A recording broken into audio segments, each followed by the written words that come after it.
2024, the end of another year. If I was to choose one word to sum up this year, it would be recovery. I started 2024 beaten down, sad, and disenchanted. Losing my dog and best friend Michael at the end of 2023 hit me hard. My days were thrown into chaos, and my identity was seemingly ripped from my very being. Life felt like it was in a daze, and in many ways, I was just going through the motions, through the process of everything else I had going on in my life: work, my creative projects, and my triathlon training. Yes, at least I had my triathlon training.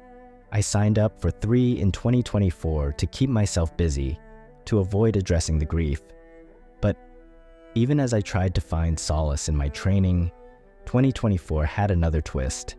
It happened during a really busy week at work, as many things do, and I felt kind of stressed that day while heading to the office.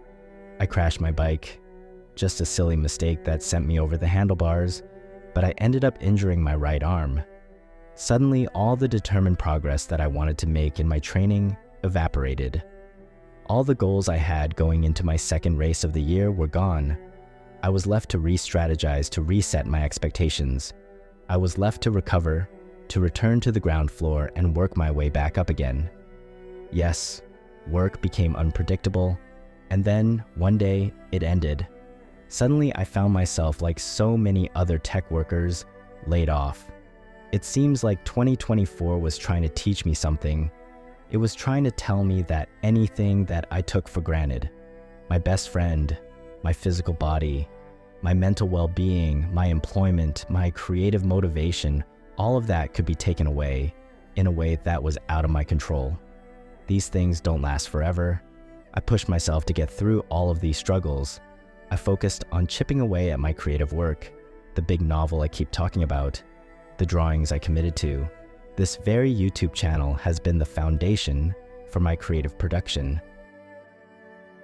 Not long after I did find a new gig. This year, although I found myself back on the start line, I wasn't without tools, experiences, and support.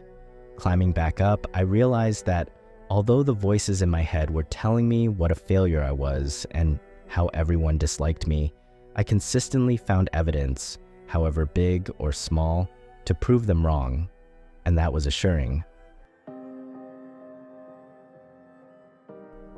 Recovery. It's not without its setbacks.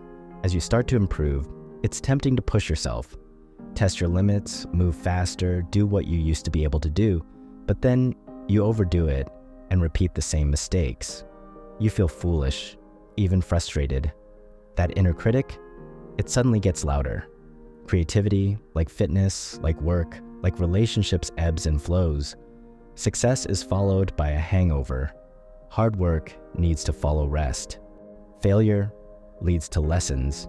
As 2024 ends, I find myself back on the steps, heading back up to where I intended to be. I'm rebuilding my life. I'm getting stronger. I'm getting better. But in many ways, the person I am has stayed the same. I realize what I still want to do. I still want to create. I still want to write and make videos, draw, and race my triathlons a few times a year. Most importantly, I want to have a dog. As far as all ambitions go, having a dog and raising a dog that shows me that I can be the type of person it sees in me has been the thing that I have been the most proud of. It's been 1 year since my boy Michael passed away. On his 1-year death day, we were scheduled to meet with a little rescue dog by the name of Petey Pickles. My wife and I fell in love with him immediately. We have just adopted him into our home, his forever home, and we really look forward to having him in our lives. And as all ambitions go, this is the one that I'm prioritizing. 2025 is going to be crazy. We have so much to look forward to, so much left to accomplish, and we have recovered enough to attack this new year, one day at a time.